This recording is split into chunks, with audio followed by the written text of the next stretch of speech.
માં પીઠડીની પ્રાણ પ્રતિષ્ઠા મહોત્સવે પધારેલા તમામ સંતો મંતો જે આવી અને વયા પણ ગયા, માતાજી રૂપલમાં અન્ય માતાજીઓ, વેદાચાર્ય શ્રી મહેશભાઈ જોશી યજ્ઞાચાર્ય તેમજ નામી અનામી ચારણો.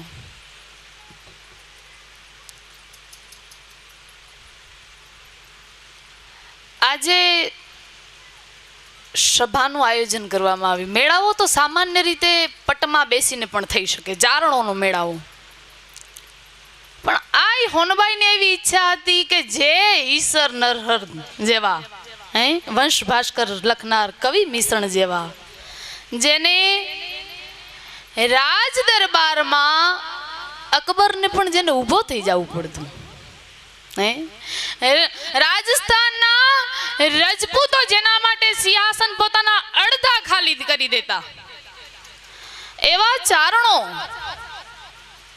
ની પ્રતિભા હતી. અને હવે પછીના યુગના ચારણોની પ્રતિભા એવી થાય એવા આ હોનલના સપના હતા. એને સાકાર કરવા આ બધા આપણે આયોજન કરીએ, ખાસ કરી ધર્મસભા. આજે આટલા બધા છેટા છેટાથી આવેલા સાધુ સંતોએ બધાએ ઉદ્બોધનો આપ્યા, તેમ છતાં સારી રીતે આપણે તાલી પણ ન પાડી શકીએ. આ સત્ય સ્વીકાર કરવું પડશે. આટલું વ્યવસ્થિત મંચ ઉપર આયોજન કરવામાં આવ્યું, તેમ છતાં આ માં છું મીઠો ઠપકો તો આપીશ, કારણ કે આ મને નથી ગમતું. આ ચારણો આ કઈ આભા હતી, અને એને આવું બધું નાની નાની વાતો કરવી પડે. આ અફસોસ છે. આજે બીજો સમાજ તમારા આયોજનને જોવા માટે આવ્યો છે, ત્યારે તમને બેસતાય નથી આવડતું. મંચ ઉપર બધા બેઠા છે, આટલી જગ્યા પડી હતી તેમ છતાં આમાં બેઠા છે. અફસોસ છે. આટલો બધા ખર્ચો કરીએ છીએ, આ જગ્યાને શોભાવો ને તમે. શા માટે ભીડમાં બેઠા છો? હરેક ચારણોના લગભગ સ્ટેજના આયોજન આમાં હોય છે. આનો મને અફસોસ છે ગિરીશભાઈ. કચ્છથી માંડી રાજકોટ, અમદાવાદ, શું કે ગમે ત્યાંનો સ્ટેજ હોય, મર્યાદા જાળવો સ્ટેજની. સ્ટેજમાં ઊંધા જોતર કરી બેસાય નહીં, કારણ કે તમને સાલનું સન્માન આપવામાં આવે છે. આ બધી જગ્યા કોના માટે રાખી છે? અત્યારે અહીંયા ચારણ સમાજ નથી બેઠો એક, આપણે મહેમાનોને બારથી સાધુ સંતોને, મહંતોને, મહેમાનોને અહીંયા આમંત્રિત કર્યા છે. આ બધું ક્યારે બન્યું છે ખબર છે? જ્યારે આપણે છે ને આપણી પદ્ધતિ જ ભૂલી ગયા છે. આપણું આગું જે હતું એ બધાને અત્યારે ભૂલી ગયા છે, અને ખોટા આ પેતરામાં પડ્યા છે ને એટલે આ બધું ભૂલાણું છે. મને ઉપનિષદો યાદ આવે. ઉપનિષદ અને ચારણ કઈ છેટા નથી. એ તો ભાષા અલગ છે. કોઈ ઇંગ્લિશમાં સુગર કે ખાન નહીં, કચ્છીમાં ખન કે, ગુજરાતીમાં ખાન કે, હિન્દીમાં ચીની કે, પણ એ અંતે તો ખાન જ છે. મને ઉપનિષદ યાદ આવે. ગુરુ અને શિષ્યોના સંવાદ છે, જેમાં શિષ્યો એના ગુરુને પૂછે છે કે ગુરુજી શ્રદ્ધા કોને કહેવાય? ત્યારે એક સૂત્રાત્મક ઋષિએ જવાબ આપેલ છે કે શિષ્ય, સમગ્ર અસ્તિત્વનો સ્વીકારનું નામ શ્રદ્ધા છે. સમગ્ર અસ્તિત્વનો સ્વીકાર છે જે કરે છે એમાં જ શ્રદ્ધા વાસ કરે છે, એનું નામ શ્રદ્ધા છે. આ ઉપનિષદનું સૂત્ર. અને ઈશ્વરદાસે કીધું મળી ગયો પાણી પાણીમાં. આ બંનેમાં ફેર નથી. જ્યાં જોઉં ત્યાં એ જ દેખાય. આ આપણી બ્રહ્મ તત્વ ભગવતી, જેને બ્રહ્મ ને ઉપનિષદો બ્રહ્મ કહે છે, ચારણો જેને ભગવતી કહે છે, પરંબા કહે છે, પ્રકૃતિ કહે છે. વાત તો એક જ છે. જ્યારે એ પરમ તત્વ આવે ને જીવનમાં, ત્યારે 3 ફેરફાર થાય છે જીવનમાં. વૃથાવાદ સમી જાય છે, ત્યારે અંદરના વાદ વિવાદ સમી જાય. વૃથાવાદ સમી જાય, વૃથા ગતિ સમી જાય. જ્યાં ત્યાં મનની ભટકણ હોય ને એ શાંત થઈ જાય. વૃથાવાદ, વૃથા ગતિ અને વૃથા સ્મૃતિ નાશ પામે.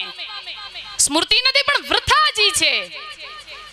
આ ત્રણેયનું શમન થઈ જાય જ્યારે પરમ તત્વ, જ્યારે શ્રદ્ધા, જ્યારે જગદંબા, જ્યારે પરંબા, જ્યારે મતિમાં બિરાજમાન થાય, જ્યારે જીવનમાં એનું અવતરણ થાય.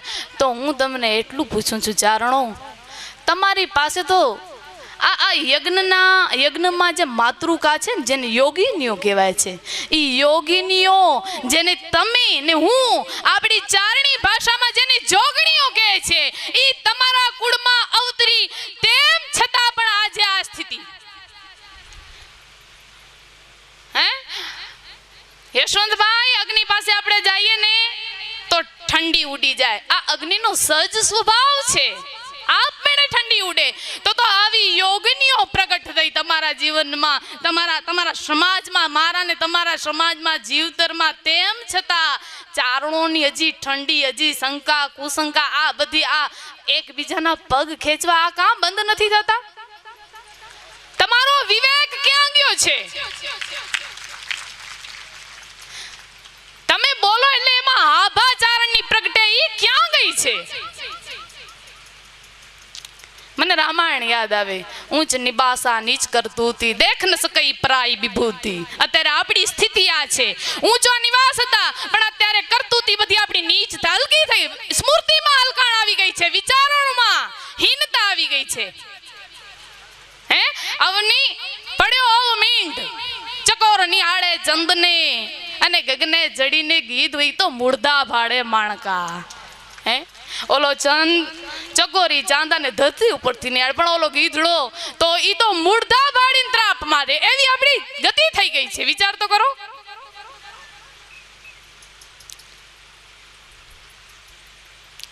જે શાસ્ત્રોમાં ચારણોના વર્ણનો છે, ત્યારે ક્યારેક સંશય થાય, શું ઈ ચારણો છીએ આપણે?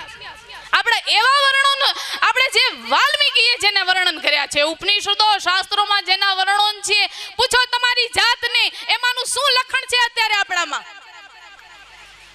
મને યશવંતભાઈએ છેલ્લે આઈમાની યાદી કરાવી. કદાચ માં અત્યારે હોત ને આઈ હોનભાઈ, તો એને બહુ આઘાત પહોંચે. આપણે સારી રીતે રહેતા નથી આવડતું. મને દુઃખ થાય છે જ્યારે ચારણ ત્રણ બુટાન ખુલ્લા રાખીને સામે આવતો હોય ને, ત્યારે એમ થાય આ ચારણ નતો. કારણ કે ઈશ્વરદાસ, નરહરદાસ જેવો ચારણ સામે આવતો હોય, તમે શું એને ચારણ કયો? આ આપણા આચાર પહેલા તો આચારમાં હોવું જોઈએ. હે અમુક આપણી નાદાનીઓ તોથી, હે અને એની ઉચ્છૃંખલાતાથી અત્યારે આ ચારણ સમાજ હાસ્યાસ્પદ બને છે. એ તો જુઓ, આ દોરા ધાગા, ધૂણવું, ધપવું, આ શું આપણી પૂજા પરંપરા હતી? ભારતી બાપુએ પહેલા જ પ્રવચનમાં પૂજા પદ્ધતિ લીધી. તો ચારણો, તમારી પૂજા પદ્ધતિ શું છે? આજે તમે જે આ ચારણોમાં જે હીનતા છે, વિચારોની જે હીનતા આવી છે, એનું મુખ્ય કારણ હોય તો એની પરંપરાથી એ પદભ્રષ્ટ થઈ ગયો છે. માને બોલાવતા ને રીઝવતા નથી આવડતી. શું આ ભુવા આ નાચી ધૂણી દોરા ધાગાથી શું ભગવતીને તમે આદિ ચારણોને તપાસો, શું એનાથી એને રીઝવી છે ભગવતીને? એક દિવસમાં 17 વાર દેવી કોઈના પન્નમાં આવે, શું દેવી એટલી નવરી છે? એટલું તો વિચાર કરો તમે. જે શક્તિને, ઈ શક્તિ કેવી છે? એક આ વીજળીના છેડાને તમે અડવા જાવ ને તો તમે શેકી અને ભડથું બની જાઓ. એને અડાય નહીં તો શાસ્ત્રો એમ કે છે ઈ શક્તિ છે વિદ્યુદ્વામ સમપ્રભા, કરોડો વીજળીઓનો તેજ પુંજ છે. ઈ જો શરીરમાં કોઈના પ્રવેશ કરે તો એને ઊભા ન ફાડી નાખે? તમે વિચાર કરો તમારાથી. યશવંતભાઈ આજે જે ઓછંટાની વાત કરી, આ ચારણની દીકરીઓ ઓછંટા લેતી, પણ હું તમને કહું એવા કેવા ઓછંટા હતા. જ્યારે બાકર અધર્મી બહેનો ને બાકર જ્યારે પ્રજા માટે, ત્યારે ઓછંટો લીધો. જીવણીએ બાકરને મારવા લ્યો ને એવા ઓછંટા. દિયોને ઓલાને 18 પાદર ને 1800 પાદર દીધા ખોડિયા લે, એવા ઓછંટા લ્યો ને. આ ધૂણવાના નાચવાના આ વાઘરણ વેરા આ તૂત આવી ક્યાંથી ગયા છે? હે પીડો હોમાતો હોય, બ્રાહ્મણો વેદ ઘોષ કરતા હોય, હે શંકરાદય સુરગણા નિહતેતિ વીરે, આવા વેદ ઘોષ થતા હોય, શંકરા ભગવતી જગદંબાને યાદ કરાતી હોય. ઈ વ્યક્તિએ જે યજ્ઞમાં બેસનાર વ્યક્તિ હોય છે એણે તન મનથી ઉપવાસ કર્યા હોય છે. તેમ છતાં જ્યારે બીડાનો આહુતિ પૂરી થઈ ગયા ને છેલ્લે જ્યારે બીડો હોમાય ને ત્યારે એની પાછળના જે મંત્રો બોલાય છે ને એના અર્થો હોય છે. હે કે ભગવતી જગદંબા, જેટલું પણ અમે જે તારી પૂજા કરી છે, જેટલી પણ એમાં જે બાકી રહી ગયું છે એ બીડા મારફતે ભગવતી જગદંબા તને અર્પણ કરીએ છીએ. અમારા દોષોને તું માફ કરજે. આવા સમયે કોઈ જો ભૂવા, તાલીઓ બંધ કરો, મને તાલી નથી ગમતી તમારી. શું આ તાલીઓ પાડો? શું સમજો છો ત્યારે તાલીઓ પાડો છો તે? હે જ્યારે જગદંબાને આ બ્રાહ્મણો વેદ ઘોષ કરતા હોય, બીડો હાથમાં હોય, ત્યારે જો નજીકમાં કોઈને જે ધૂણવા મંડી જાય કોઈ બાઈ કે માણસ, એટલે ઈ બીડો એક બાજુ મૂકી બીજાને વ્યક્તિને હાથમાં દઈ અને ઓલો કપલ એ જોડ્યું એને પગે લાગવા મળે. તો હું તમને એમ કહું છું કે આખો દિવસ જગદંબાની તમે તમારા હૃદયથી આરાધના કરી છે. ઈ જગદંબા જ્યારે મંત્રોથી તમારી સામે આવે છે, એની સૂક્ષ્મ હાજરી હોય છે, ત્યારે તમે ઓલા ભુવાને પગે પડવા જાવ છો? અરે એક વાત યાદ રાખજો, જ્યારે જગદંબા આવે છે ને ભગવતીને ખાલી સ્મરણ થાય છે કે મારો ભક્ત બોલાવે છે ને મને જાવું છે. આટલું સ્મરણ કરતા જીવની આદિ વ્યાધિ અને ઉપાધિઓનું શમન થઈ જાય છે, મટી જાય છે. તો હું તમને એક વાત પૂછું છું, આટલા બધા ભુવા રોજ નાચે છે ને આજ પણ નાચે, ગમે ત્યારે નાચે છે, કોના બાપની આદિ વ્યાધિ ને ઉપાધિ મટી છે એ તો કયો? તો શું કામે એવાને પગે લાગવા જાવ છો? એકી અને બેકીમાં દાણા વગર કઈ હોતું જ નથી.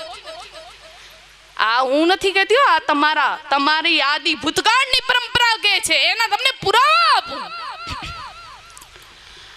જ્યારે માવલ સાબાણી 6 મહિનાના બારવણ ભાટે હોડ માંડી માવલ સાબાણી સામે, હે અને 6 મહિનાના જ્યારે બાળક બોલાવે છે બારવણ ભાટ, ત્યારે જાંજી નામની દીકરી હોડ તો બાંધી લીધી માવલે, અને માવલજી જ્યારે ઘરે આવે છે અને ત્યારે 6 મહિનાના બાળક બોલાવે છે, ઈ વાત જાંજીને કરી એની દીકરીને. ત્યારે દીકરી કહે છે, બાપુ મુંજાઓ માને ભગવતી ભેર કરશે, માને આરાધના કરો, માં જરૂર સાંભળશે. અને માવલ સાબાણી માની આરાધના કરે છે. ત્યારે હવે કેજો કે જ્યારે ભગવતીની આરાધના કરે છે ત્યારે ધૂણી નથી આવી, નાચી નથી આવી, દોરા ધાગા તાણાથી નથી આવી, સપને આવી, સખત રમજમતી રવરાય સ્વપ્નમાં આવી. ત્યારે હે મેંદને પ્રસન્ન થઈ જગદંબા.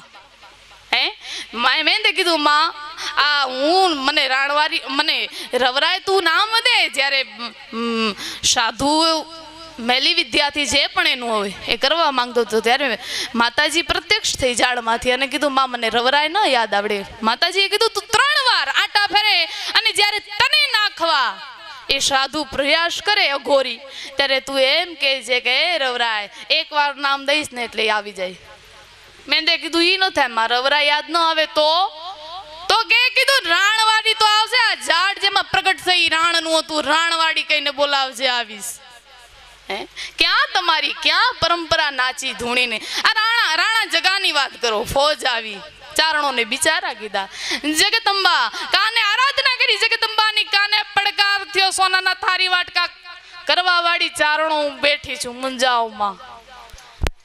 આ ક્યાં?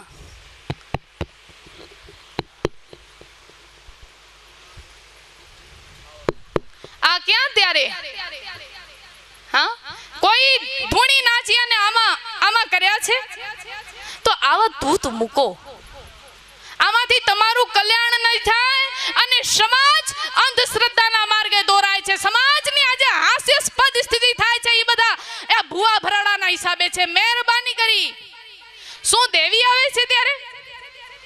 હા ભાવાવેશ હોય છે, પણ ભાવાવેશ કયા પ્રકારનો હોય છે? શાસ્ત્રો કહે છે ભાવાવેશ હોય છે. રામકૃષ્ણ પરમહંસને ભાવાવેશ હતો, પણ એ ભાવાવેશ ક્યારે હોય છે? જ્યારે પોતાના શરીરના ભાન નથી હોતા.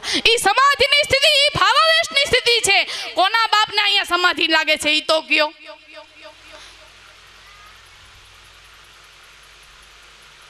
ગીતામાં ભગવાને કીધું છે ચારણો તમારા વારસા અને ભરોસાની પરંપરા છે એને જાળવો. ગીતામાં ભગવાને કીધું અર્જુન હું હવે જોજો એને કીધું કે આ મારાથી અર્જુને કીધું કદાચ તું એમ કેતો હોય આમ કર ઈ મારાથી ન થઈ શકે. હે તો કીધું કાંઈ નહીં અર્જુન. પહેલા તો ઘણો બોધ આપ્યો.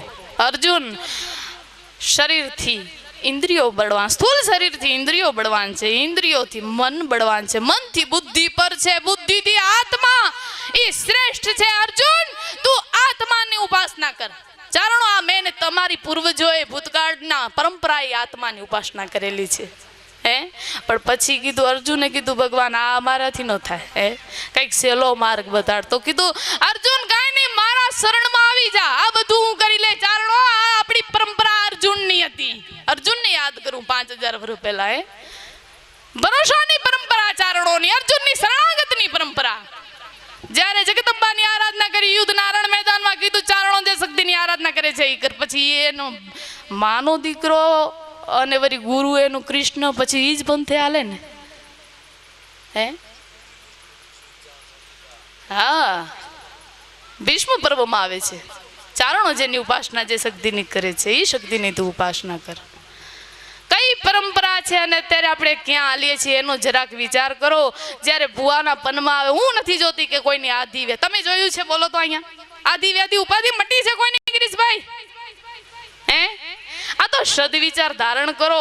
જે શાસ્ત્રોની પરંપરા છે, અરે જે નાચતું હોય ધૂણતું હોય કોઈ પણ, આ અત્યારની પ્રજા છે, મહેરબાની કરી અને જો આ સોનલને માનતા હો ને તમે, આ તમારી જગદંબાને લાંછન પીઠળ જેવીને લાંછન ન લગાડવા માંગતા હોય ને તો મહેરબાની જે ધૂણતું હોય એને પગ ને હાથ જોડજો અને કહેજો હવે બસ કરો બાપા, આ કાઢી નાખો.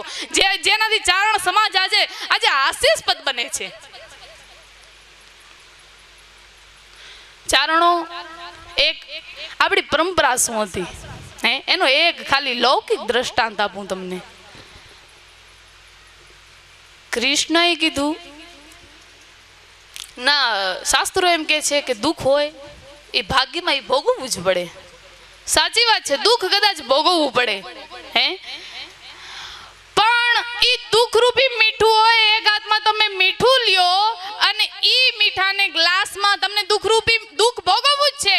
એમ તમને એક ગ્લાસમાં પાણી છે, ઈ મીઠાવાળું પાણી તમને પીવાનું જ છે, કારણ કે તમારા ભાગ્યમાં લખેલ છે. પણ ઈ મીઠાવાળા ગ્લાસમાં તમે પાણીમાં જે મીઠું છે એ પધરાવ્યું છે, ઈ એમને એમ પીશો ને તો તમને ખારું લાગશે. પણ ઈ જ પાણી ગ્લાસને પાણીની ટબમાં નાખીને પીશો ને હે તો એ આખો ટબ એનો તમને મીઠાની અસર નહીં પડવા દે. એમ ભરોસાની પરંપરાથી જો જીવન જીવશો તો તમારા ભાગ્યમાં દુઃખ નહીં રહે. એનું વચન છે, કૃષ્ણનું વચન છે. પરમ તત્વ કૃષ્ણ તો 5000 વર્ષ પહેલા થયો છે. એની પહેલા વેદનું વચન છે. એની પહેલા જે આત્માઓ, પરમ તત્વ, પરમ ચેતનાઓ, જગદંબાઓ, કરણીથી માંડી હોનલ સુધીની એ વાગદેવી યાદ આવે. કૃપામ કરું જગત માતા મારમેવમ હત તેજસમ. હે એની પરંપરા સુધીની જગદંબાઓ યાદ આવે. એ જગદંબાનો આ તૂત નતા કાંઈ, ઈ તો એના ભજનમાં લીન નથી. તો આ પરંપરા ક્યાંથી આવી? અરે શાસ્ત્રો એમ કહે છે દુર્ગે સ્મૃતા હર્ષિમ ભીતિમ શેષ જંતો. જગદંબા આવે છે ને, જગદંબા ખાલી એના સ્મરણ માત્રથી દુર્ગે સ્મૃતા હર્ષિમ ભીતિમ શેષ જંતો સ્વસ્તે સ્મૃતા મતિ મતિમ શુભામ દદાશી દારિદ્ર દુઃખ ભય હારણિકાત્વદન્યા સર્વોપકાર કરણાય સદા દ્રાદ્રચિતા. કે જગદંબા તારું સ્મરણ થાય ને, દુર્ગે સ્મૃતા હર્ષિમ ભીતિમ શેષ જંતો. જગદંબા એક તારું સ્મરણ થાય ને તો દુઃખોનો નાશ કરી નાખે છે. સ્મરણ માત્રથી વિચાર કરો. હજી આ ભુવા ભરાણાના આગમનથી નહીં, જે આ ખોટા ધૂણે છે એનાથી નહીં, સ્મરણ ધ્યાનથી. ચારણો સ્મૃતિમાં એને કેળવો. તમે ભજન તમને 2 નામ લેતા આવડે તો એના ધ્યાનથી લ્યો, એની ચિત્તની નિશ્ચલતાથી એના ધ્યાન કરો. દુર્ગે સ્મૃતા હર્ષિમ ભીતિમ શેષજંતો સ્વસ્તે સ્મૃતા મતિ મતિમ શુભામ દદાશી. જગદંબા લૌકિક માણસોને તો દુઃખ નું શમન કરે છે, પણ જે પરમ કક્ષાનો યોગી છે એના માટે શું તો ત્યારે જગદંબા ઋષિઓ એમ કે છે તો દુર્ગે સ્મૃતા હર્ષિમ ભીતિ મે શેષ જંતો સ્વસ્તે સ્મૃતા મતિ મતિમ શુભામ દદાસી યોગીઓને હું પરમ કલ્યાણ કરનારી બુદ્ધિ આપું છું. દારિદ્ર દુઃખ ત્યારે દેવતાએ કીધું દારિદ્ર દુઃખ હારણી કાત્વદન્ય સર્વોપકાર કરણાય સદાદ્ર આદ્ર ચિતા. હે જગદંબા તો તારા વગર કોણ છે? હે ચારણો એના સંતાન છીએ, એનો ગૌરવ લ્યો, તમારી જે ભૂતકાળનો વારસો છે એને સંભાળો, એને આવા વલોપાત કરી, આવા ડિંડક કરી એને લજવો તો માં. વિચાર તો કરો, તમને એટલો ગૌરવ થાય છે હે કે આ પીઠળ અમારે ત્યાં આવતરી. તો આજે ગિરીશભાઈ આ એક દુઃખની વાત છે, આટલી પરંપરાથી જેણે લાકડી સ્વયંભૂ પ્રગટ કરી એ પીઠળનો આજે પ્રતિષ્ઠા થાય છે. ચારણો એની સામે બીડી પીએ છે. આ તમારી શું મર્યાદા છે? અરે શક્તિનું આગમન થાય અને શું થાય તમને કહું, હરિહર જેવા ચાહત તું સેવા દેવી વાંછિત દાતાજી. ઓલો હર ને હરી છે ને ઈ પણ એના શિસ્તમાં ઈ પણ અદપ વારીને ઊભી જાય. ઓલી ભગવતી જગદંબા પ્રગટ થાય. પ્રચંડ દંડ બાહુચંડ યોગ નિંદ્રા ભૈરવી ભુજંગ કેશ કુંડલા કંઠલા મનોહરી. ઈ રામને પણ ઊભી જવું પડે. બ્રહ્મત્યાનું પાપ કર્યું, રાવણને માર્યો, ગયો હિંગલાજ. હે બ્રહ્મત્યાનું ને જગદંબા ઈ તો જોગણી હિંગલાજ કરે.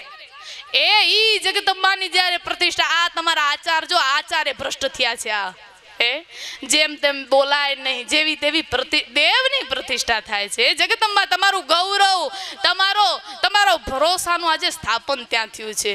અરે કાલે માં જગદંબાની પ્રતિષ્ઠા છે. હાથ જોડીને કહું છું કે કાંઈ પટાંગણમાં બેસતા નહીં, આ ડૂમ તમારા બાપનો જ છે. અહીંયા આવીને બેસી જાજો, અને જો બેસો તો એક ધ્યાને જગદંબાની આરાધના કરજો.